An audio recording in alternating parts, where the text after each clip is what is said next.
This is Climate One. I'm Greg Dalton. How can the arts inspire and advance the climate conversation? Art allows people to tune in, right? I think sometimes when we're enjoying ourselves or engaging with art, some of our defenses come down. In particular, for me as a music artist, music is a universal language, right? But communicating about the climate crisis can be tough, even through a song, mural, or poster. It's important that people understand the severity of the issue, but it's also important that they don't feel paralyzed because it's too overwhelming. So I'm always trying to see how I can get the balance right. How can art help us connect with the reality of climate change in a different way than charts or data? Climate One's empowering conversations connect all aspects of the climate emergency. I'm Greg Dalton.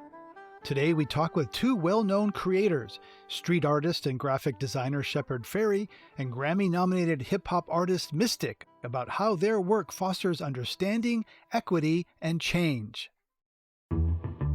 Shepard Fairey is best known for his Barack Obama Hope poster during the 2008 presidential election.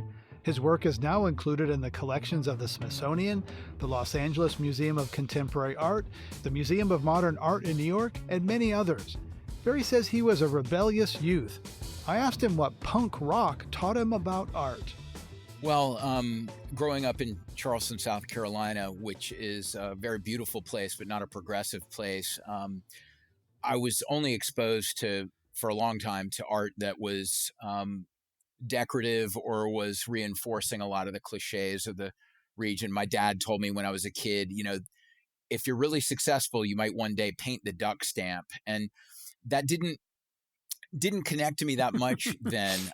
It actually probably connects to me more now because my understanding of ecosystems, the duck's place in things, is more meaningful to me now. But punk rock and skateboarding showed me a culture that was about ignoring what the mainstream was doing, using creativity to build your own scene, and and it made it cool to have an honest and unvarnished voice. And what I realized was all these tools of empowerment, because punk rock was not supported by the dominant framework, like making stencils and homemade T-shirts and stickers and flyers for promotion, that this was all incredibly empowering. And so, that coupled with the messages from a lot of the bands I liked in punk rock, whether it was the Clash or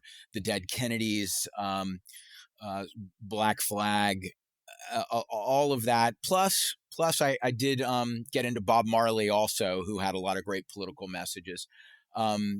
This made me think about how creativity is not just to make artwork that's to match the couch, but how you can do something culturally with it. So a purpose more than just pleasing to the eye. When you were Yeah. in college, you saw an art piece depicting the globe with a mask around it. How did that shape your environmental awareness? It made me think about the power of symbols, and how the globe, even though the world seems vast, it's actually not that big. And that um, everything we put into the air, we put into the water, affects the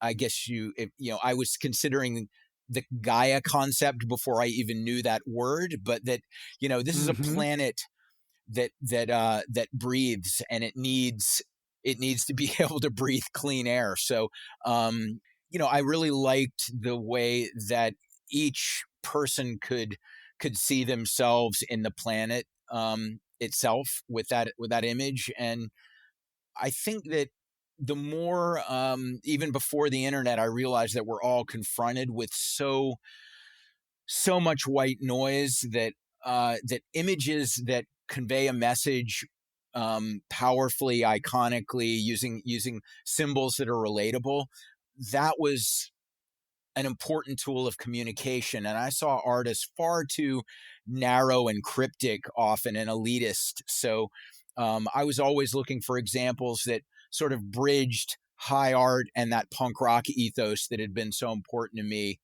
as a developing teenager. And we should mention for people who may not be familiar, the Gaia concept is this idea that the Earth is a living organism that's pulsing and that everything's working together as though it was an organism. You recently completed a mural in the Arts District of downtown Los Angeles called Drink Crude Oil. Describe that mural and what you were provoking with it. Well, it's a piece that has kind of a collage aesthetic, and I look at advertising as this insidious force of shaping people's behavior. And within that piece, there's a Coca-Cola bottle, but instead of it saying Coca-Cola in the same type style, it says crude oil. So it says drink crude oil.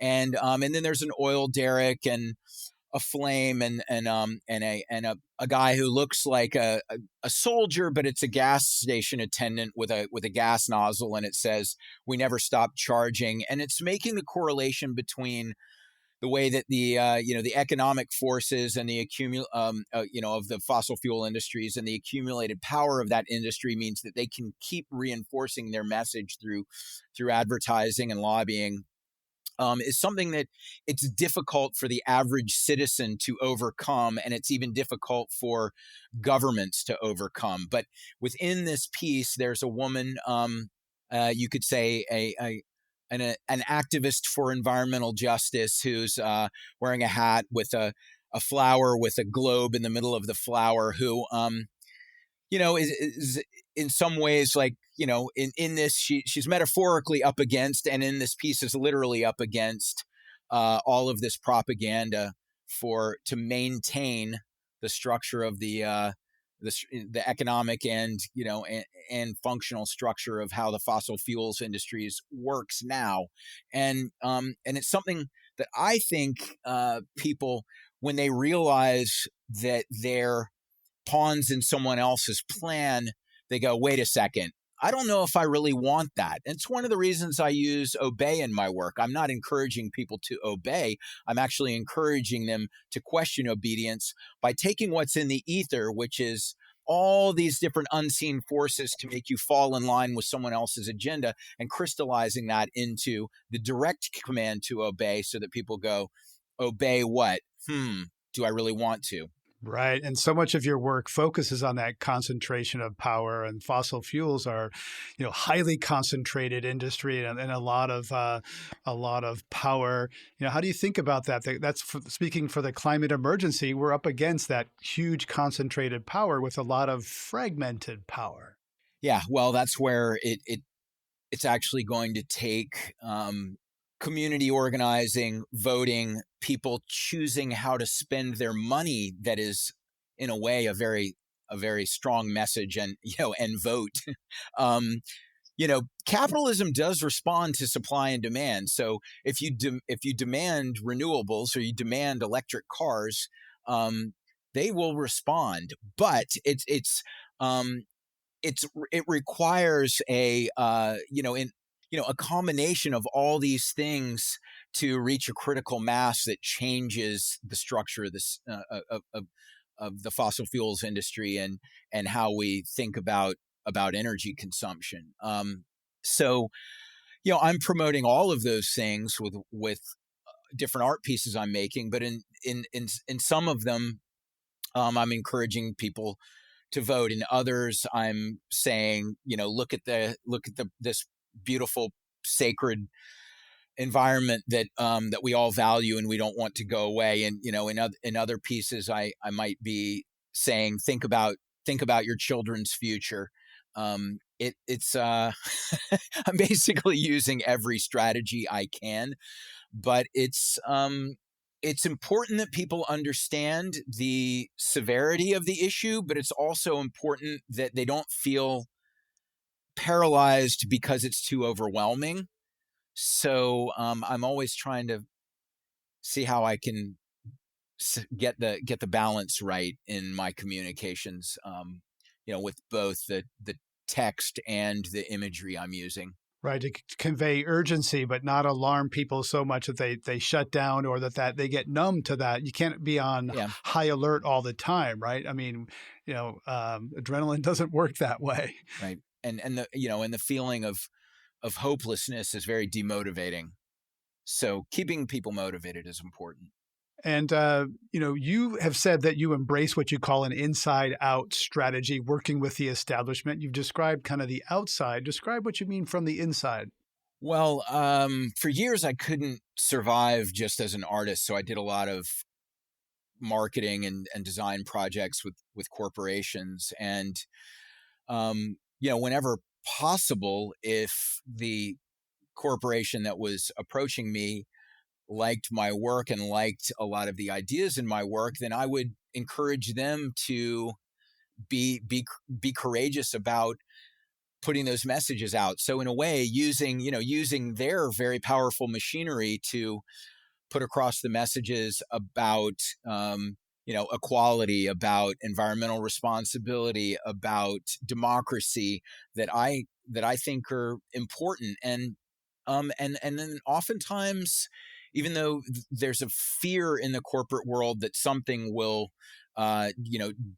diminish their the support with certain consumers, actually taking a stand frequently bolsters loyalty and support. So even if that might not pan out that way, if for a moment I can get them to do the right thing, that's what I'm going to be trying to encourage from my position of very little power, but I use what I can. Subversive on the inside. So much of environmental messaging can be kind of righteous and preachy. When you were creating art related to environment, how do you approach that kind of not being holier than thou?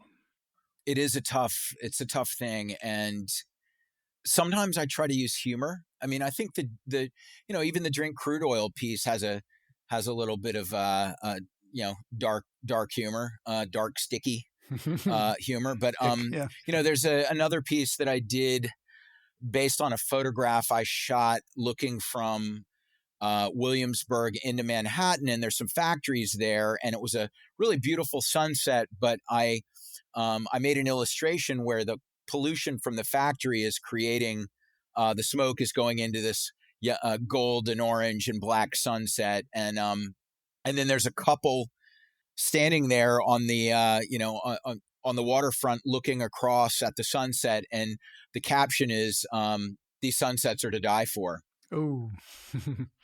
And I think that when I have a little bit of humor in there, but that's also pointed that's a way to not just be the sort of Debbie Downer, Right. and have a cool factor, have a style to what's there. I'm taking a lot of different approaches, but rarely is it a just save the whales. I do want the whales to be saved, but I'm trying to find things that draw people in before they just instantly reject something as too hippy dippy, or asking them to have to consider their imperfection in any of their behaviors. It's more seducing people with something that maybe will get them to reflect upon it and make their own choice rather than feeling like they're being judged. You're listening to a Climate One conversation about the power of art. If you missed a previous episode or want to hear more of Climate One's empowering conversations, subscribe to our podcast wherever you get your pods. Coming up, Shepard Fairey on the power of human protagonist in his work. I desperately want people to care about these issues, and I've tried a wide range of approaches with my art, and I feel like every action makes a difference, but this is an issue that we really have to break through on. That's up next when Climate One continues.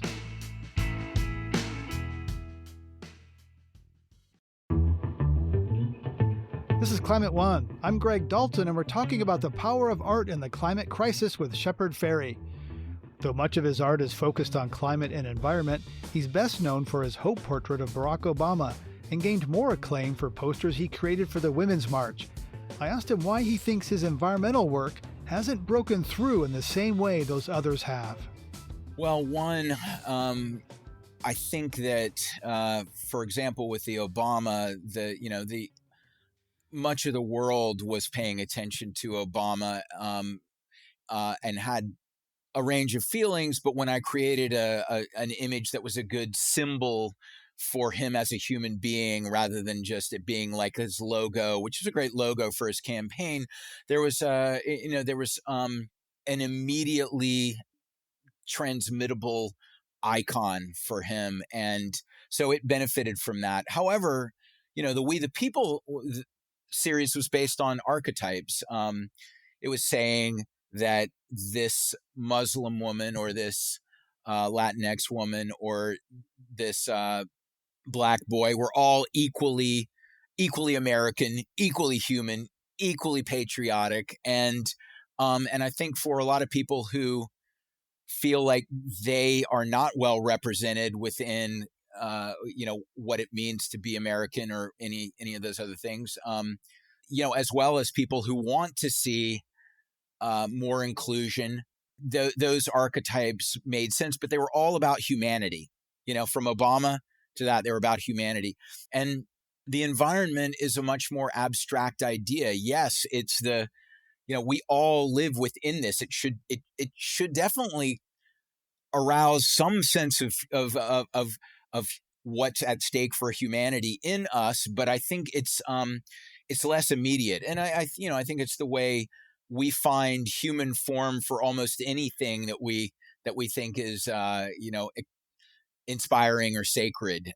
With some of the images I've done, that idea of the human connection to the environment and things being sacred have been important to me. I did the Protect the Sacred image, which was about respecting Native American tradition as well as respecting the environment, based on that idea. And I know that within certain circles, that image did really connect, but nothing is. I have it in my home, so connected. But nothing with is broken through in the same way as, like you said, as those other images. And hey, if there's anybody that thinks they have the winning formula, I'm open to suggestions, because I desperately want people to care about these issues, and I've tried a wide range of approaches with my art, and I feel like every action makes a difference.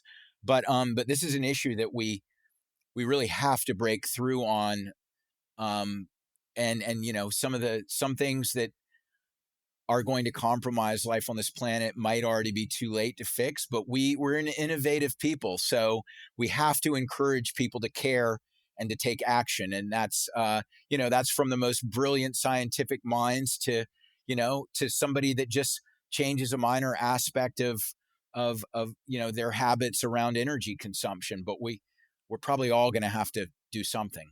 Right. I think if you ask a lot of people on the street, quick, without thinking, what do you think of climate change? They would think of polar bear, maybe a smokestack, a human face. It's not easy to come up with a human face, even a villain, right? Environment is seen as outside of us, over there, separate somehow. We're not part of it. Well, very true. But several of the pieces I've made have used, a protagonist within them, because I know that portraiture is alluring for people. So whether it was the Drink Crude Oil, or several other images, there's one I did called Raise the Level, that is, my wife is in it. Another one called Fan the Flames, with a woman with a fan with a globe on fire within the fan. And it's not encouraging people to fan the flames. It's saying, we continue to fan the flames, unfortunately, that, for all the things that we're doing, there's a lot we're not doing. And I don't want to discourage people, because I think there's stuff that's happening that's encouraging, but we need to do more. And so all of these things are hopefully ways for people to see how every individual's actions make a difference, and how there is a very human connection to this issue. It's not just about polar bears or um, leopards that are endangered, or and all of those things I think affect people emotionally and might actually be the prime driver for some people. But I think it requires a lot, a lot broader of a sort of swath portfolio of approaches in order to touch everyone. The climate conversation is often driven by facts and charts, and although I think it does have human dramatic elements to it, how do you think about the relationship between art and facts and how people are able to receive them? Well, I wish people were driven more by facts, and I claim to be, but I know I'm very emotionally driven, just like everyone else. We we feel things, and then we look for an intellectual justification for those feelings, and that's why we can be led astray so easily by nefarious forces.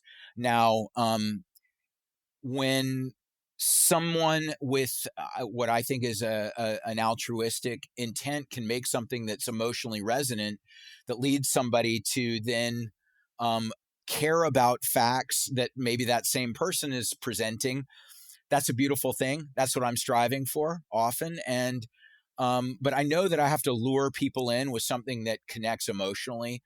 You got to start obviously with Obey the Giant and sort of cropping up in public spaces, and have done a lot of your work in those public spaces. And climate is a tragedy of common public space. We are pumping pollution into the global commons, the air and the water.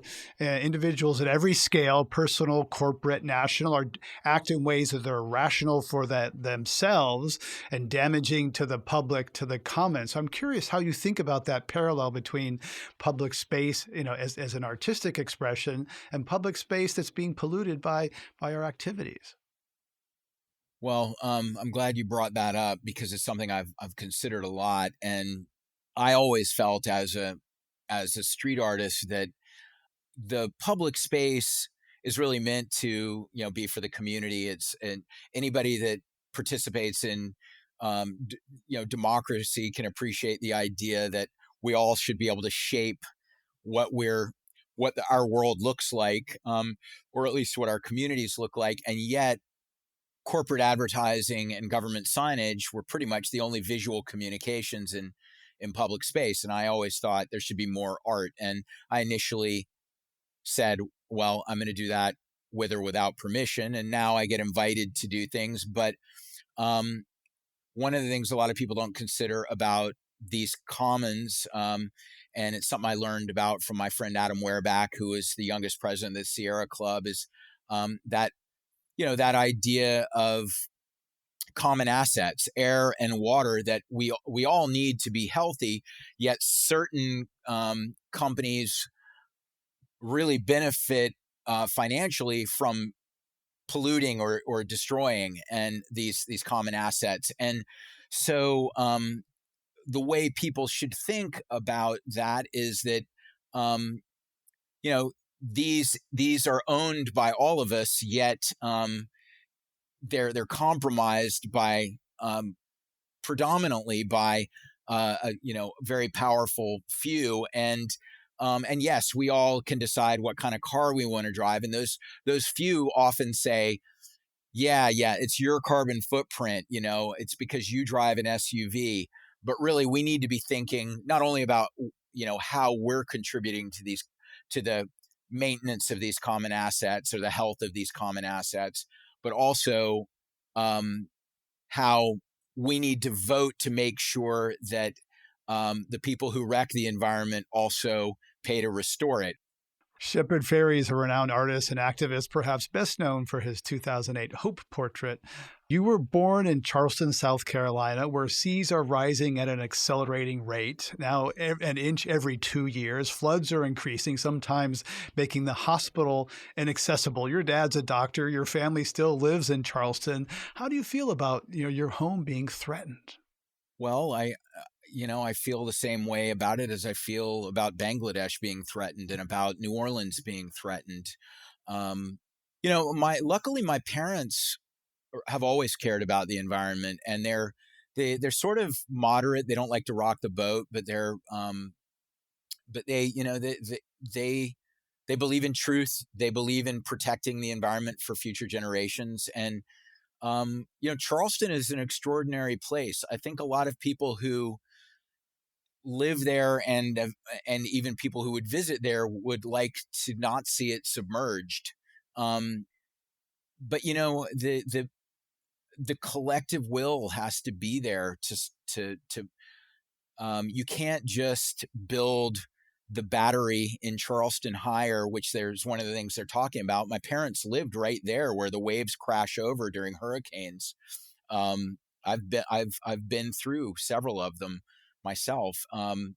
It's terrifying, and hurricanes have happened, but they're intensifying. And if you live through it, the feeling of powerlessness is really traumatic. And I think that we need to be considering that a lot of these things are intensifying, and that not only is it going to be bad for our parents, it's going to be bad for displacing populations all over the planet. So if um, if you're soft on immigration, great, be welcoming. And if you're not soft on immigration, maybe you should consider climate as something that you take seriously. Right, it's going to bring a Because, lot of people oh north. yeah, Yeah. I don't know if I want the Floridians migrating to California, or anything.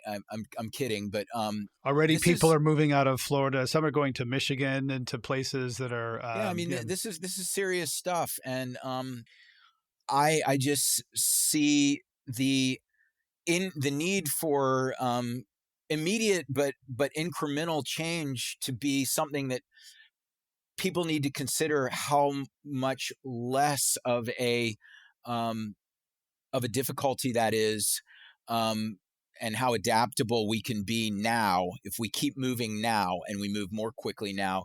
Then when potentially there's a critical mass for some things that um, are unstoppable, and if they are to be stopped, require a a brutal compromise in things that we now define as our way of life. How concerned are you personally about climate disruption? Do you lose sleep over it? Do you think it'll affect you directly, personally? Or is it already? Well, I mean, it's affecting some of my decisions about what car I drive, how far away from my house is my studio. But these are things that I'm just looking at as how to be responsible. I mean, I just was reading an article yesterday about how Joshua trees are disappearing from Joshua Tree because they can only take so much. And this is heartbreaking. A lot of people don't understand how fragile everything is that we're living in, that we take for granted. It's fragile. And so this is how it's affecting me psychologically, that I'm realizing that we as a species we're not as thoughtful as we should be, and that the the fragility of things is something a lot of people aren't considering. Speaking of fragility, you read the book White Fragility and have been working to understand your own privilege. You're reading John Lewis's autobiography, I think now. What have been some recent revelations for you about your own power as a white man, and what are you doing to be a good ally to people of color?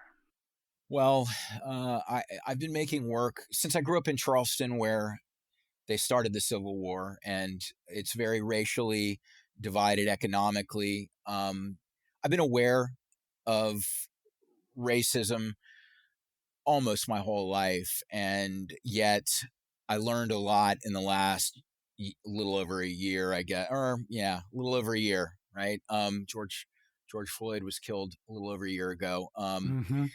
and um, because I'm a white straight male, I had a lot of blind spots, Me too. Me too.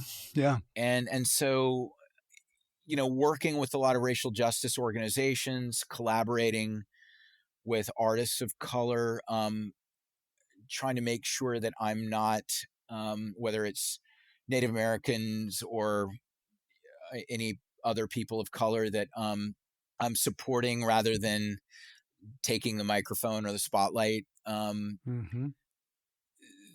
This is all stuff that I'm thinking about in a more, I think, a more precise, sophisticated way now. And because I do believe that equality is, anything short of equality in on every front um, is uncivilized. You know, I care about all of this, and even when it makes me have to admit that there were things I took for granted or things that make me uncomfortable about how to forsake privilege, that I need to do it, um, because otherwise I'm not practicing what I preach, and that's important to me.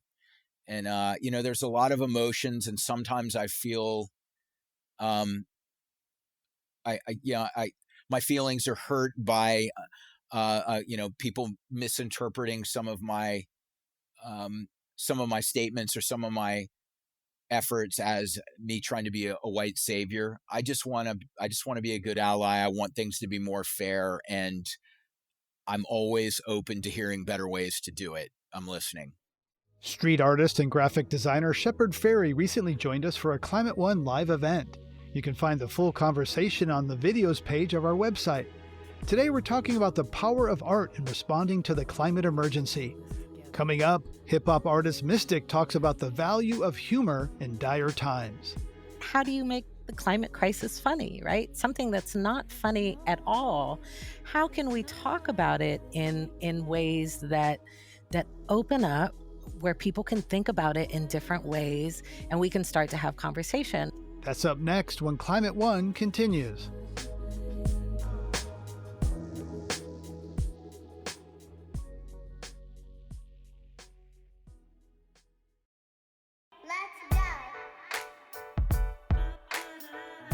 Mystic is a Grammy nominated hip hop artist, community educator, and a program manager with the Hip Hop Caucus.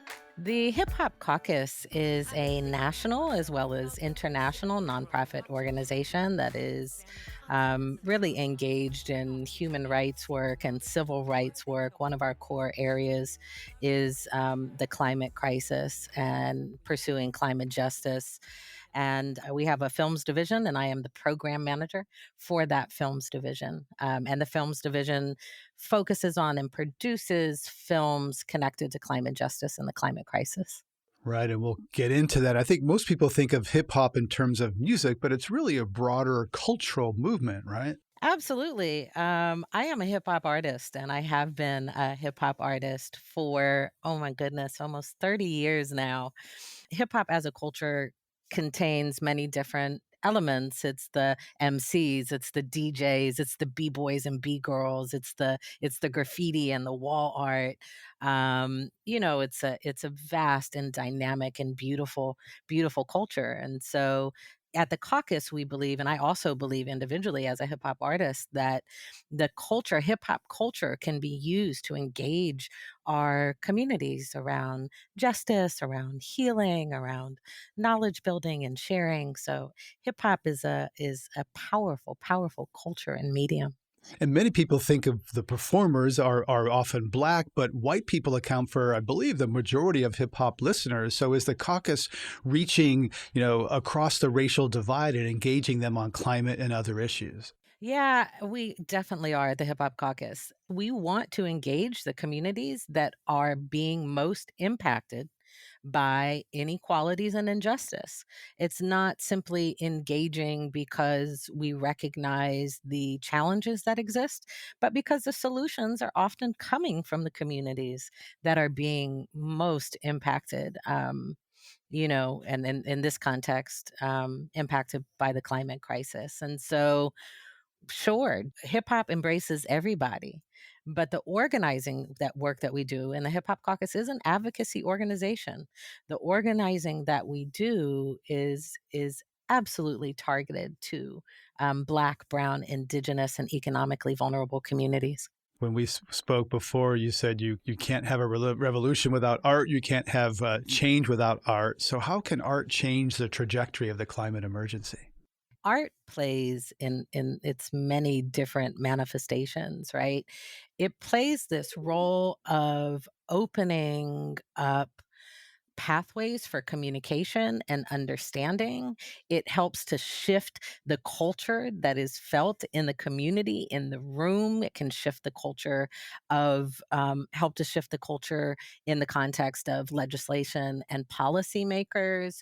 Art allows people to tune in, right? I think sometimes when we're enjoying ourselves or engaging with art, some of our defenses come down. In particular, for me as a music artist, music is a universal language, right? I've had the privilege to study in South Africa and to work with children in Haiti and children and youth and indigenous youth in Canada and, children in various parts of the nation. And part of what I know is that people sing along to songs, whether they Mhm. understand what the words are saying, but that the art itself is a bridge. It helps to build a bridge across man-made borders and the beautiful variety of cultures that exist. I also think that art allows right like art is also the voice of the unheard and the excluded, if we're using it right, right? And if we understand the power of what that art has this unlimited power to open up conversations so that we can work collectively. I also understand, having engaged in research on culturally relevant arts education, that there are people who also use art, that because it's so powerful, people can also use art to kind of subvert the will of the people and to push forward, authoritarian messages, or, so we have to be careful, and we have to understand that art can be powerful no matter who is using it. Right. We talk in this episode with Shepard Fairey, who talks about the potential for art to be propaganda. While you're primarily known as a musician, you're also the program manager for the Hip Hop Caucus Think 100% Films division. So, can you talk Yeah. about different art forms and how they can reach people in different ways? Yeah, so our first film from Think 100% Films is called Ain't Your Mama's Heat Wave, which is a comedy special. But I want to be clear that it is not a film that was simply developed and put together to be an organizing tool. It grew out of an organizing project in Norfolk, Virginia, in the Hampton Roads area.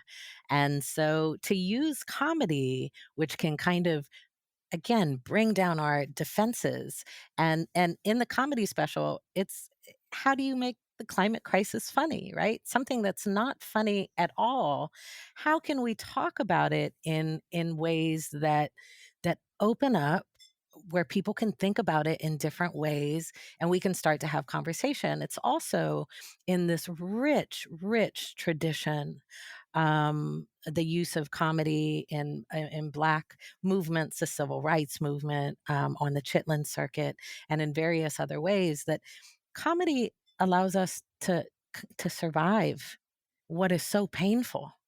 Sometimes you have to laugh to stop from crying. This kind of Gallows statement humor. that we all Yeah. know. Yeah, Mhm. exactly. And so, Ain't Your Mama's Heat Wave is really about joy as part of resistance. And in a time where we have multiple pandemics that are intersecting, COVID and police brutality and pollution and poverty, we still need to be able to thrive in our communities. And the comedy special as an expression of art, and film as visual storytelling and visual narratives, open up this opportunity to laugh and also recognize that the community in which it was filmed is sinking and floods even on sunny days.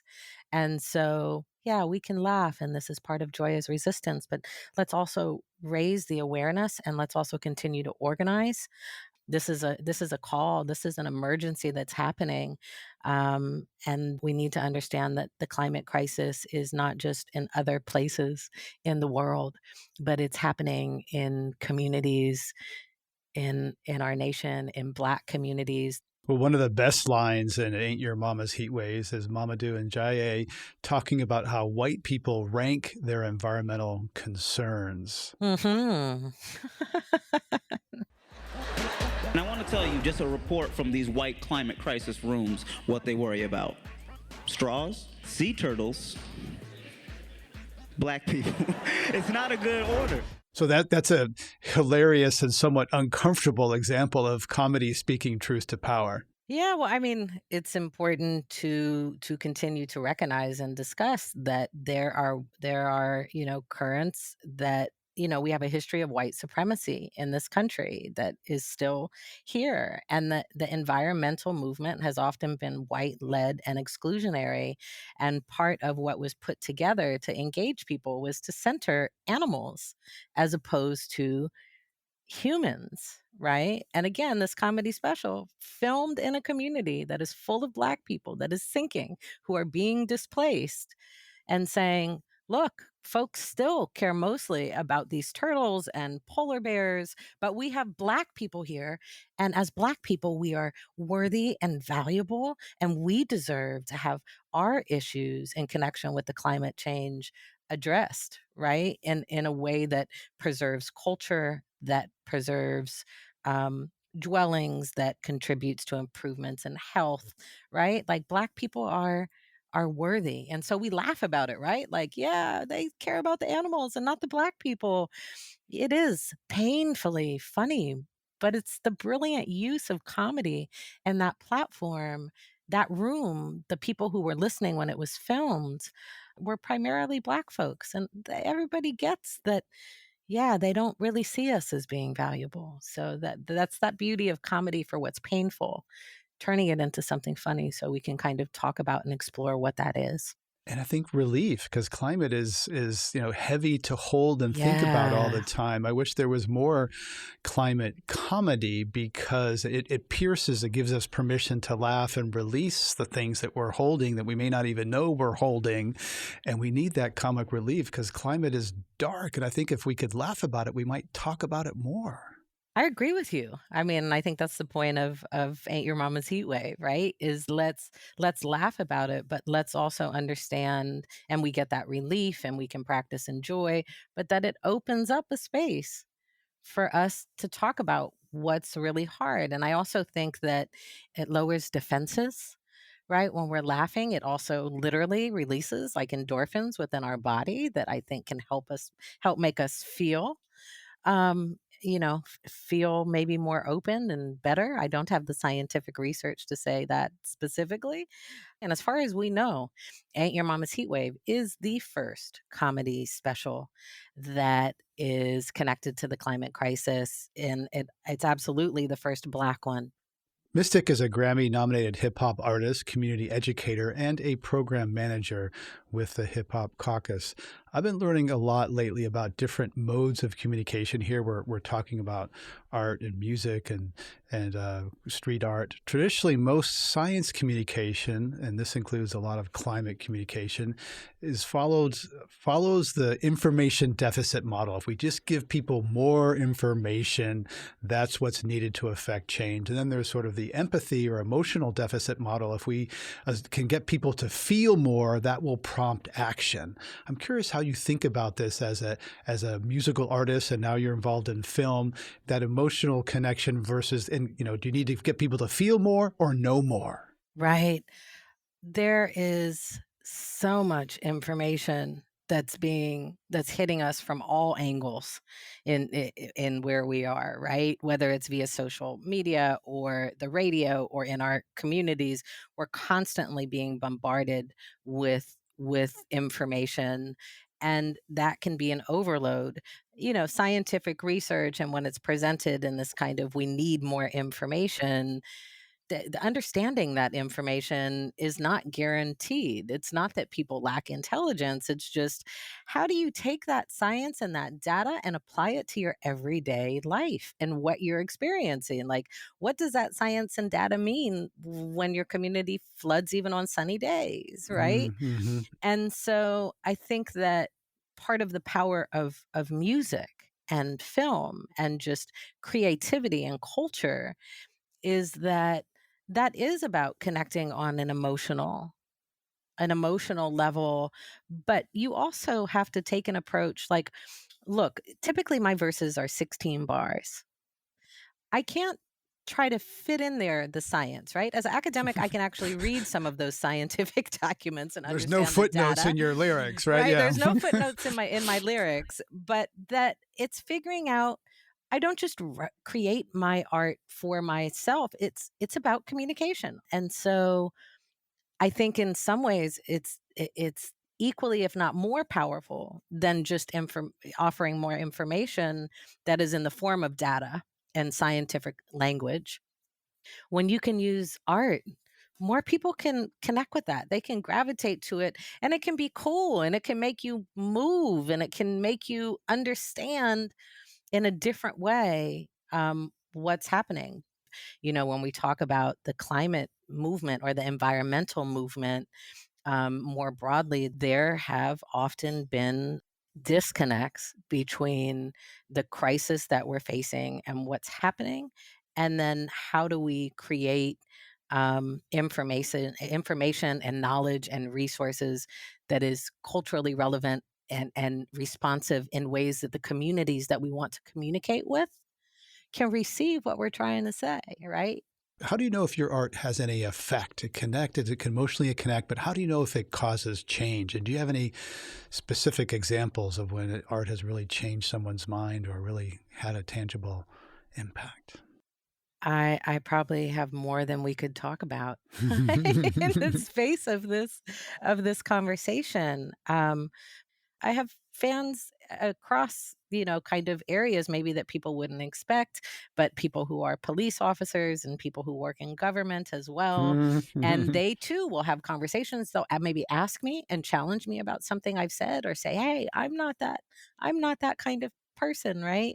But that they've come to me and said that listening to my music has given them different ways to think about our communities and to think about the ways that they serve.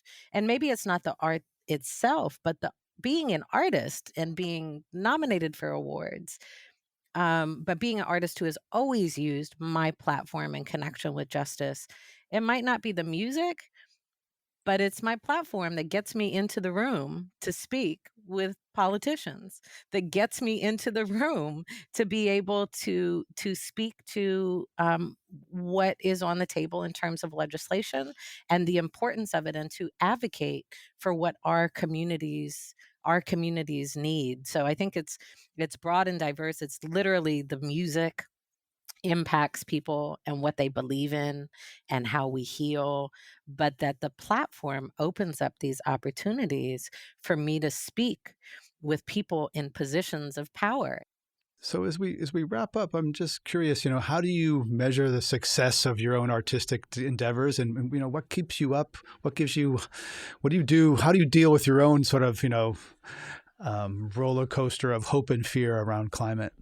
In terms of measuring my own success as an artist, the success was in the first person who didn't kill themselves because they saw some light and opening for healing in my music, right? Mm, To even save one life mm, means that hmm. my art, my craft has been successful, right? In the most intimate way. That's power. Yeah, and then I would also judge the success of my art on how it inspires community and how it helps to build community. Um, in terms of my fear and kind of the heaviness in connection with the climate crisis and how I try to keep my balance, and I actually talk about it as a state of grace, right? Find and I say find your grace and stand in it. I draw like I'm able to deal with the heaviness and just like the darkness of it all because the children are so inspiring. I literally mean the children, right? As somebody who during COVID and prior to COVID was a lead kindergarten teacher facilitating arts, the whole world can be falling down around you. Um, but you still have to find the joy and the magic. And so they give me hope. They give me faith. They make me understand that me being broken doesn't actually serve a purpose of moving forward. And so, as somebody who has experienced pain and a lot of sadness, the climate crisis is like one huge additional layer. But like, I know and believe that we must hold on to our joy. We must practice joy on a daily basis. And so that's how I navigate through it. But it's also, I want to say that it's not about denying when you just something happens, or a piece of legislation gets pushed, or there's a storm, or a climate event that results in a massive loss of lives and destruction of communities. It's okay to, cry and be in that place. But then we move ourselves back to stand in our grace, right? And then we can go make art about it. And so, yeah, the art is a massive piece of how I make it through. Well, thank you so much, Mystic, for sharing your story and your insights. Thank you, Greg.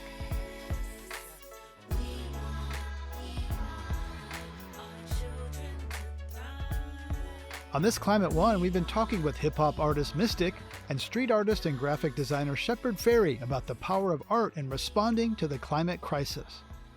To hear more Climate One conversations, subscribe to our podcast on Apple, Spotify, or wherever you get your pods.